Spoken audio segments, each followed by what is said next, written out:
Welcome to the Verdin Verdict Sports Show. I'm your host, Jacob Verdin. Man, we've had some trouble with the live streams recently, so hopefully this one goes smooth. Nothing is out the realm of possibility here. But Monday, Wednesday, Friday, 11 a.m. That's the goal here weekly. It's looking, pretty good. Y'all drop your comments in the stream below if there's any issues or if you got any questions. We got a poll up for your biggest LSU football related questions. We'll be answering them throughout the stream. Also, comment what you think LSU's 2024 record will be. Without further ado, let's dive right into this season. I think LSU's in a very good position. We kind of talked a little bit about it on our, weird stream Wednesday, but without all the problems, I'll be able to break down exactly what I feel. And this USC game, feel a little interesting about it. And I'm not saying that because LSU lost their last four season openers. Now, I'm not going to just beat that dead horse over and over and over and over. You can throw the neutral site record in there, but what really throws me off the most is that USC is in a similar situation to us where they're responding to defensive questions. They've been in a situation where their offense was pretty good, but their defense wasn't able to get the job done. Now, I'm not simply saying that this is a even matchup or, these two teams have the same amount of talent or the same amount of chance. I'm not going to say that. But it is a situation where I could see LSU, coming into week one, needing to get some chemistry, needing to get that glue together, needing to be able to be on the same page. Now, if you look at USC's offense, they have a quarterback battle, and plenty of good football minds will tell you if you got two quarterbacks, you don't have one. Miller Moss seems to be the guy comparatively to Jaden Maiava, and I'm only going to throw Miller Moss's name in there just because he sat under Caleb Williams. He's got the experience. He's kind of one of those hands that they'll be able to trust. So you're probably asking, Jacob, why are you saying the USC's game going to be tough? If they don't really have a quarterback, their defense is kind of question marked. What's the issue? Well, I think the issue is going to be that you're traveling to Las Vegas. It's a neutral site game. Some of these players that are going to be playing for LSU in this situation, they're learning a new scheme. Like, they're not going to be just all things go. Yeah, you got some returning pieces, especially on the offensive side. On the defensive side, though, you're going to have some new plug-and-play spots, and even the people that returned are in different roles. So, this isn't a bad thing, and it's not necessarily, LSU needs to be underdog or it needs to be a pick 'em odds game. No, I like the touchdown spread. I could see LSU winning by the touchdown. I'd probably advise y'all to take it. But it's going to be one of those ones that you sweat it out. It could be very similar to the bowl game we saw against Wisconsin. Now, will the defense be better? Of course. I don't see LSU going down two possessions. I do see us watching and being like, okay, well, we might have to fix this, this, and this. But it's one of those situations. It's like, do you want to overreact in week one because the team isn't a national champion contender right away? No, nobody will be out the gate. Very, very rare will you see a team be in final form in week one. I feel like it's ultimately impossible. But like we said, new defensive coordinator for USC. They get the defensive coordinator from UCLA, D'Anton Lynn. I feel like, that hire, is it a big splash hire? Is it one of the biggest names in college football? Is it going to guarantee overnight success? Are they going to get a bunch of recruits and transfers in an offseason? Probably not. But it's an improvement. And when you're playing a team and you're constantly judging them off of what you've seen, off of what they've showed you in the past, off of, some of the situations that may not be there, you might get caught by surprise. And, we can even reference a couple weeks ago our interview with Josh Williams, and he mentioned, this isn't a team that you want to take lightly. And I'm not saying that any LSU fan is. All I'm saying is week one, I got it circled. There's 5 games that I actually have circled on this schedule. And a lot of people are like, 5 games? I thought, maybe 3 games at most LSU would be worried about this year. Well, I could find a little bit with these 5, USC being the first, and I'm going to go ahead and, we're going to be a little optimistic. I'm going to say LSU's going to start 5-0 though. And now I'm throwing y'all off completely because you're like 5-0, but you got 5 games circled. How is LSU going to go undefeated through 5 weeks if you're wondering how they're going to perform in almost half of the season? Well, let me explain. Week 2, the home opener, shout out Nicholls State. They're coming in.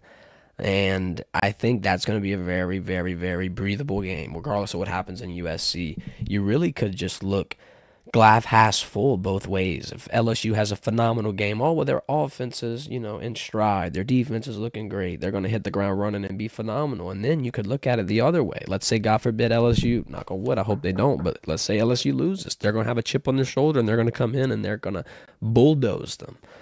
So it's really, it's optimistic both ways you want to look at it. I just see the week 2 matchup, the home opener.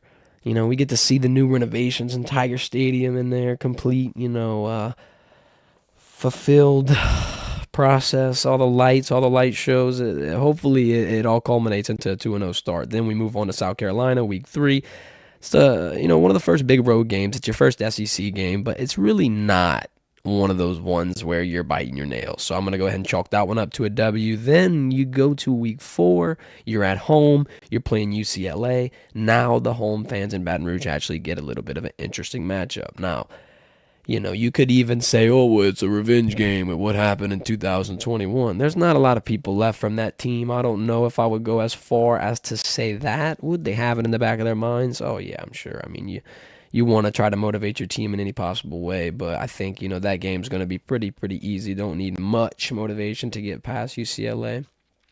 And, the 5th week, September 28th, you got South Alabama coming into Tiger Stadium. So LSU is going to be at this point at game 2 of their 3-week stand in Tiger Stadium at this point in the year. And like I said, I 100% see a 5-0 start. And I mean, even if the USC game goes rough, that's 4-1. Incredible bounce back. The schedule, the beginning of the year, LSU can handle it, and they're probably going to handle it really well. I don't see a world where LSU is in a bunch of hurt. They're scratching their heads. They're confused. They don't know what to do. I don't know if this is the type of team you're worrying about anymore. I mean, you're in year 3 with Brian Kelly. He's got a lot of people that he has recruited and brought in the transfer class. And then, I mean, look at the coaching staff that he's built. You can really, really, really, put all chips in as an LSU fan when you're looking at this year in terms of predictions. I feel like the first 5 weeks, they're looking very good. 5-0 start. Week 6 now. Here's where the second game that I have circled comes into play.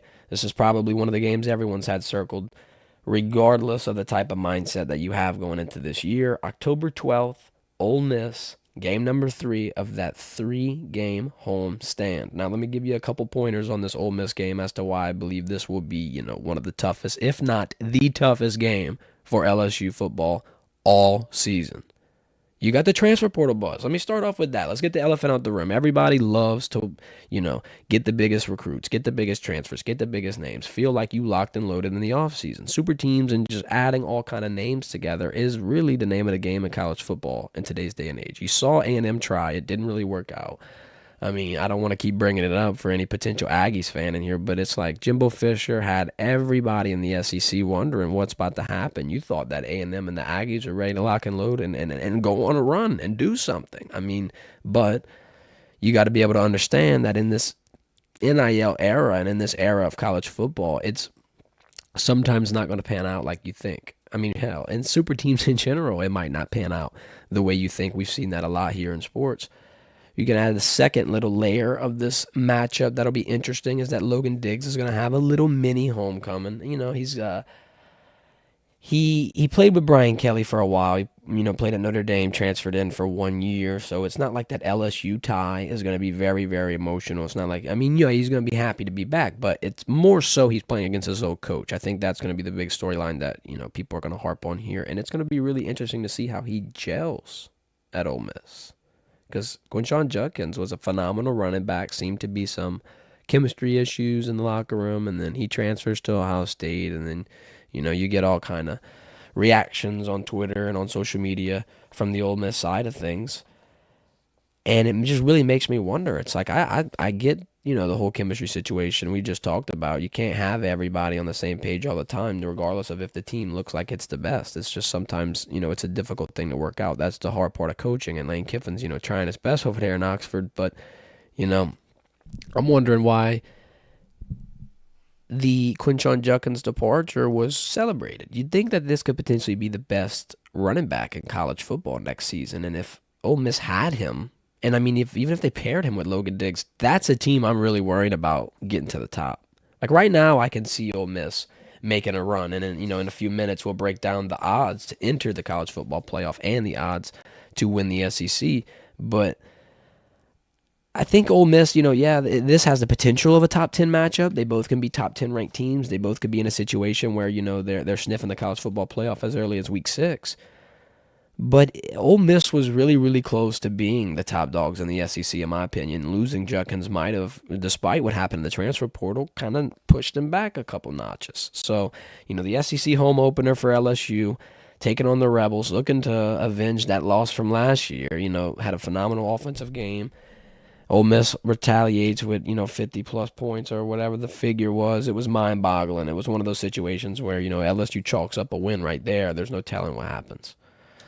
But hopefully this year they can steer the ship, chalk up the win, and head into Arkansas on October 19th, the following week, on the road and carry some momentum. I think this is a perfect opportunity. If LSU starts 5-0, wins the Ole Miss game, heads into Arkansas, and wins that, and somehow in Brian Kelly's third year in the SEC, when he loses Jaden Daniels, Malik Neighbors, Brian Thomas, a plethora of defensive talent, he has an entire defensive staff turnaround.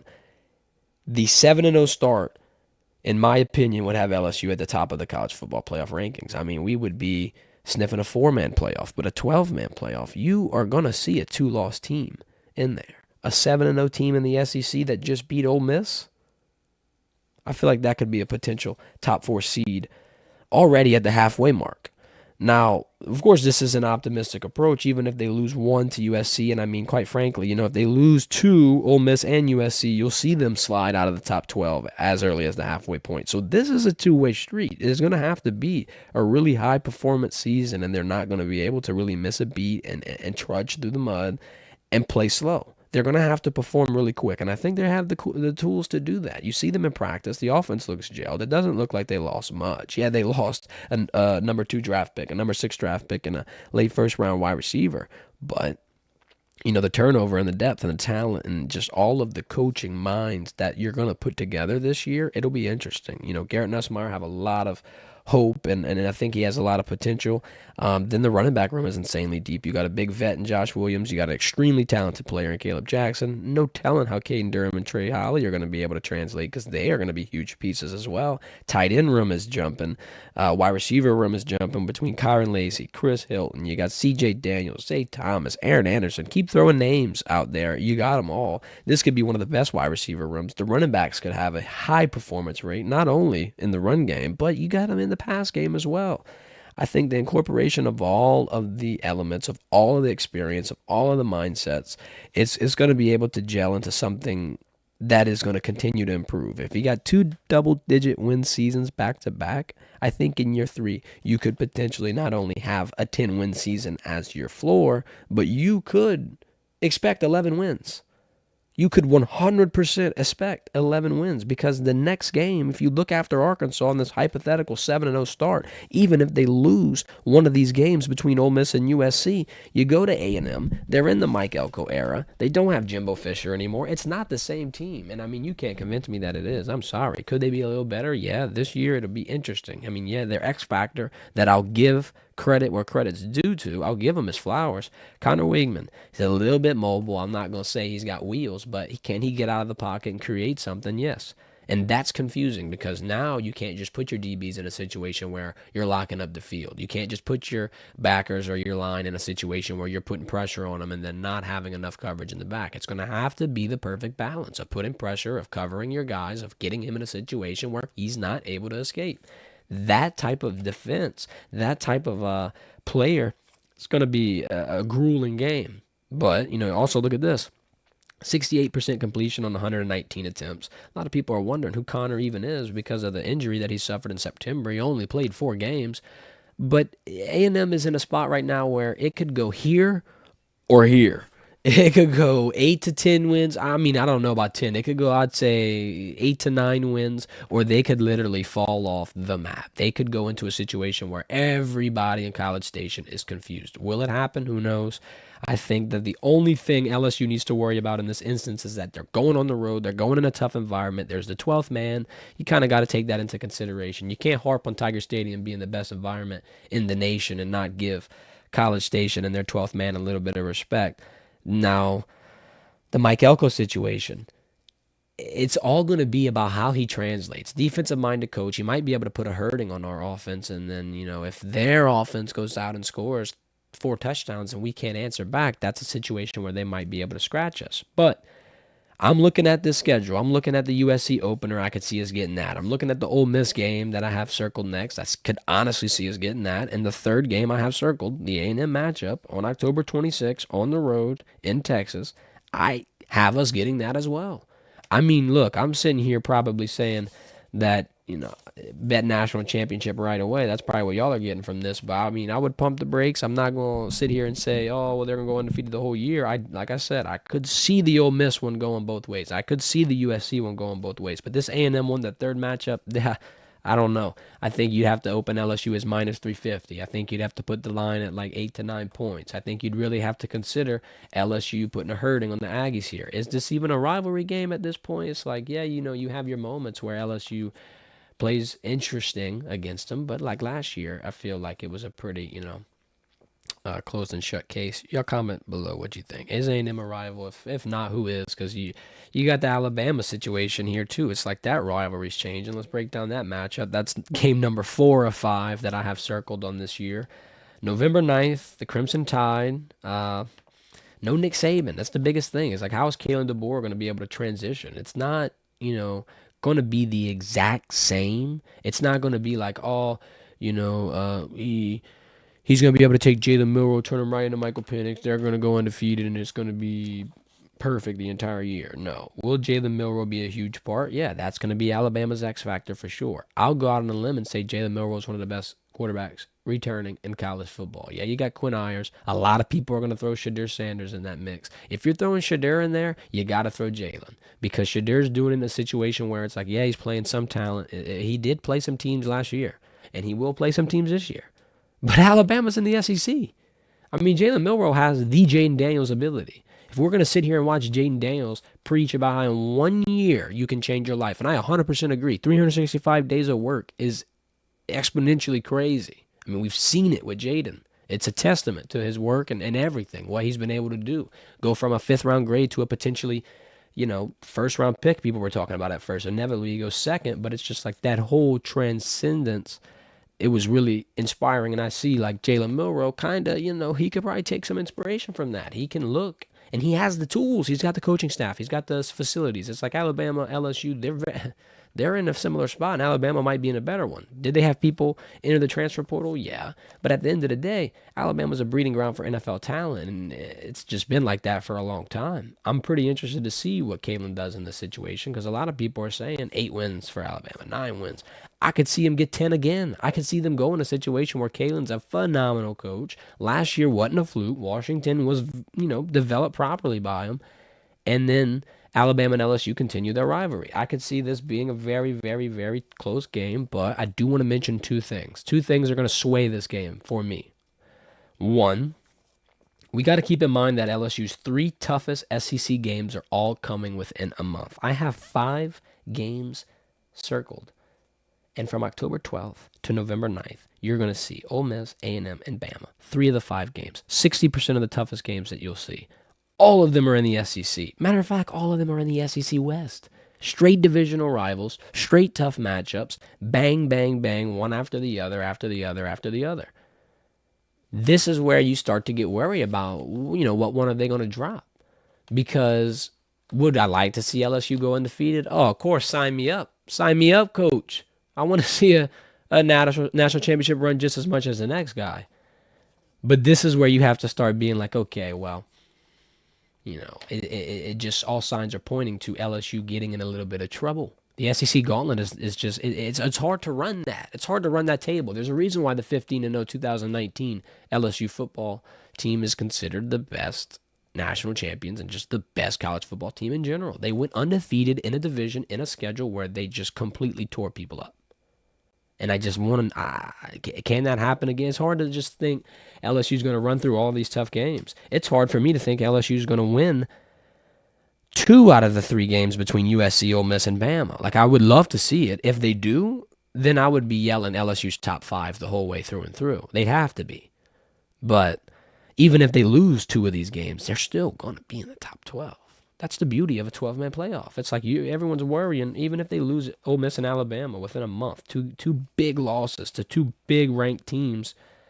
I really don't see that plummeting into the bottom. Yeah, you'll have 2 SEC West teams above them, but with the SEC, championship restructure, number 1 versus number 2, might not hurt you. LSU might slide into number 3, and then all the East teams like Georgia, Tennessee, and everybody, Florida, off, going to the bottom, comparatively to them getting a rise to the top and LSU seeding changing. So, what I'm getting at is it doesn't have to be all or nothing. It doesn't have to be a perfect season. If there's one rough moment, it doesn't have to be, oh, it's over. It's so horrible. We really could dig something out here. 12-man playoff. You finished 13 last year. It's like this. It can only get better in my book. It can only get better. From what I've seen from the defense, from what I've seen from the team, the mindset, just what it looks like in general over there, I see 10 wins being the bottom, 11 wins being the top. Now, if they go undefeated, oh, man, I'd be excited.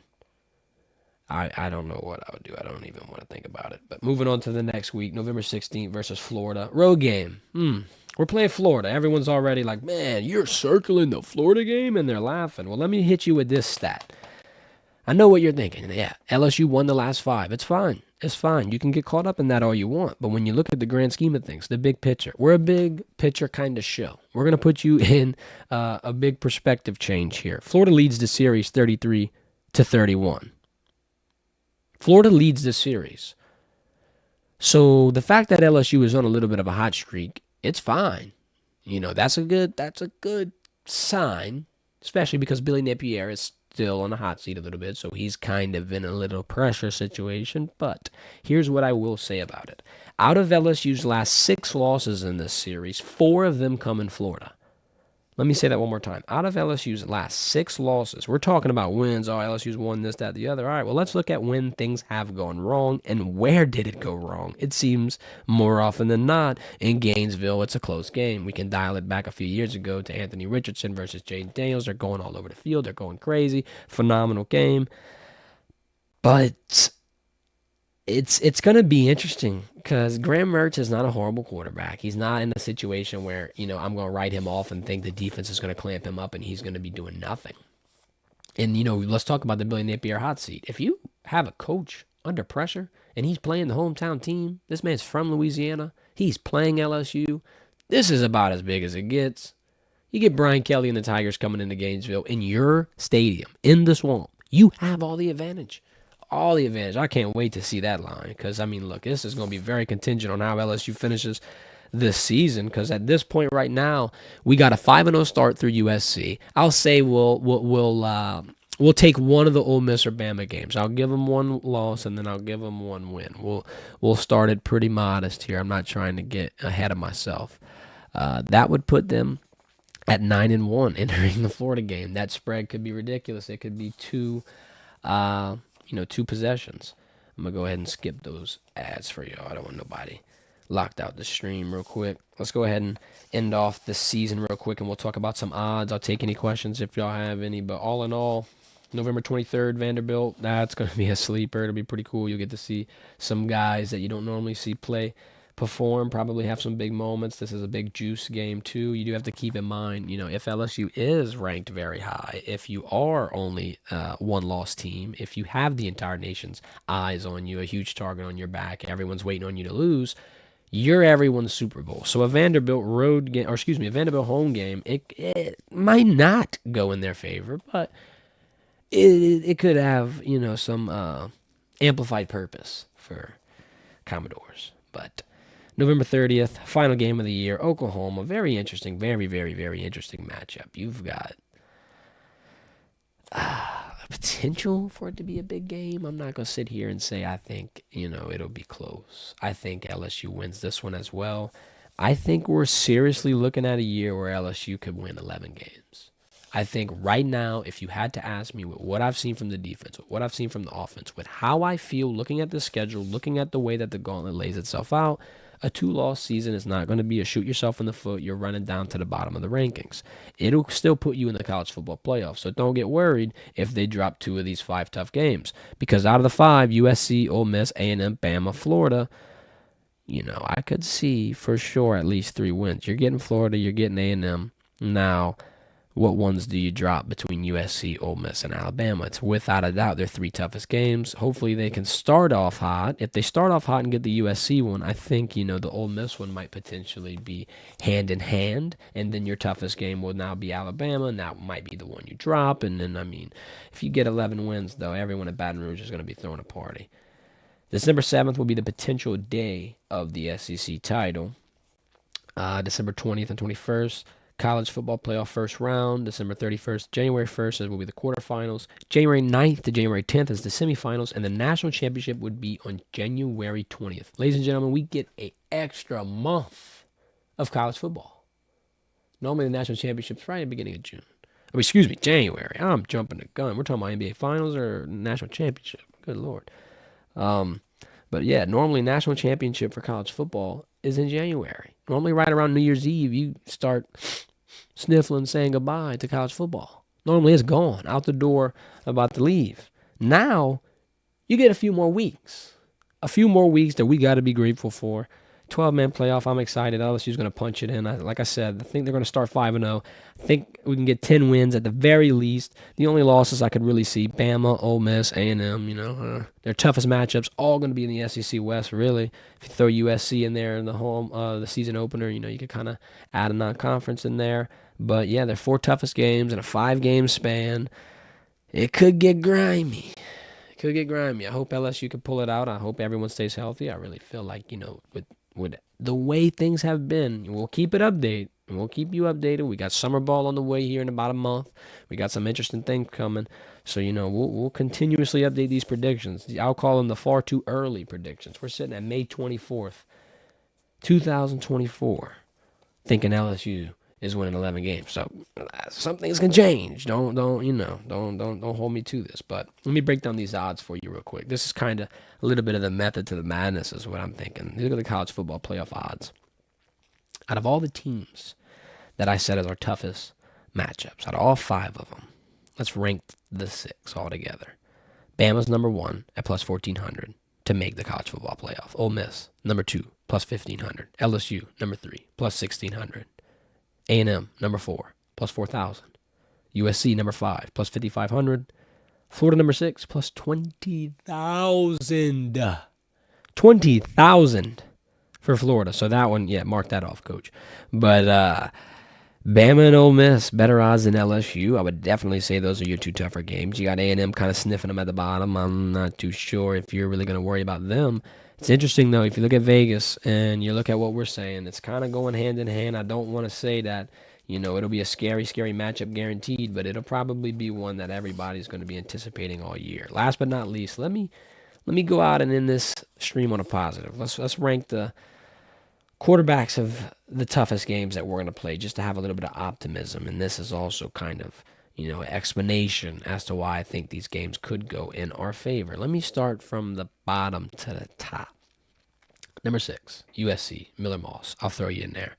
5, Florida, Graham Mertz, pretty good guy. I think, this year people are going to get to see a little more of Graham Mertz. Not a lot of people know much about him. He's not an extremely talented guy in terms of he's going to throw 400 yards. He's going to run 200. No, very, very similar in my opinion, though, in terms of him being a very sound football player, very good leader. He reminds me of Will Rogers. I'm a big Will Rogers guy. I think when you throw for that many yards in the SEC, when you do the air raid, when you're under a coach like Mike Leach, you turn into a dog on and off the field. So shout out Will Rogers, shout out Graham Mertz.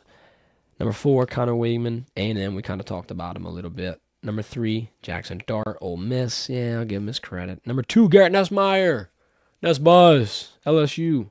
And number 1, Jalen Milroe. So, if you're looking at that, what that tells you is LSU is being led by one of the best quarterbacks in the SEC. Simply put.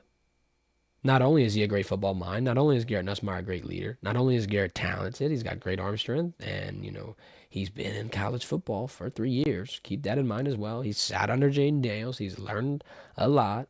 Joe Sloan is a phenomenal player. Plus, this offense is entirely tailored to Nuss now. People are wondering how is Nuss going to fit into a Jaden Daniels role. He won't. it's not Jaden Daniels. He'll fit into a Garrett Nussmeier role. He'll fit into a role where they're going to put people around him that complement his style. The schemes are going to be complemented to him as well. And I just think that with the passes we've seen, with the comfort that we've seen, Garrett Nussmeier is not going to miss a beat, and he'll look like a 4-year starter in year one.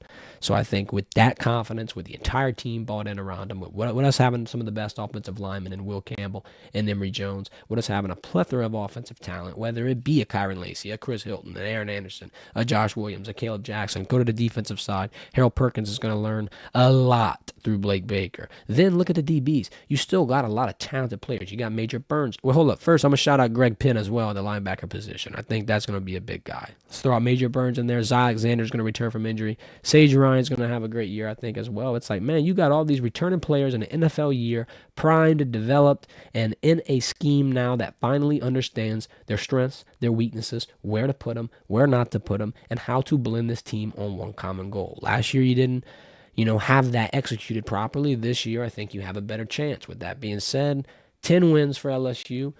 I could see 11. I'll put my final stamp at 10-2 for the Tigers in 2024. Get ready for some college football playoff action, baby, and we'll be there. So hit the subscribe button. We'll be going live again on Monday, on Wednesday, on Friday, 11 a.m. That's the times. It looks like, the stream did well. Leave a comment. What do you think about the stream? It's been a battle. The stream kind of kicked my butt here this week, but I think we're going to be kicking it going forward. Verdin Verdict takeover. If you don't know, now you know. Y'all have a great day. Thanks for watching.